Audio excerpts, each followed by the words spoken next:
A noisy protest has been staged around the country to wake politicians up to the dangers of global warming.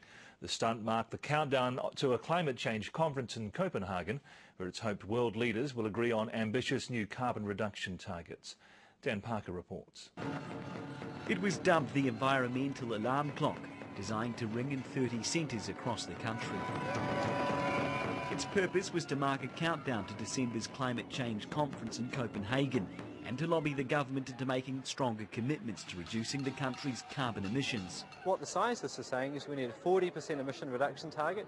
That's what all the groups like 350, like Oxfam, like Greenpeace's sign-on campaign are all calling for.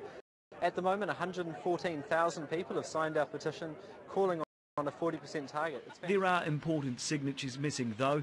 Climate Change Minister Nick Smith believes a 40% reduction by 2020 is unrealistic. So too Prime Minister John Key.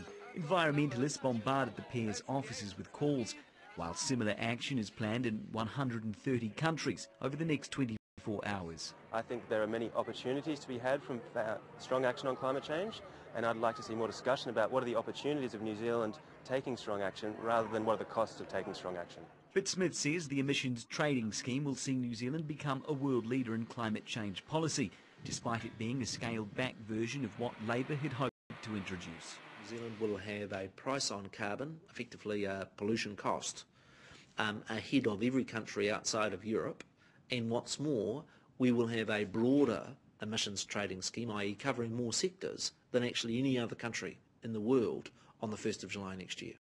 While Smith says he's likely to attend the Copenhagen conference, Key says he doesn't intend to. Environmentalists had hoped the world leaders would meet to plan a successor to the Kyoto Protocol, but Britain's Gordon Brown is the only leader to RSVP so far. Dan Parker, 3 News.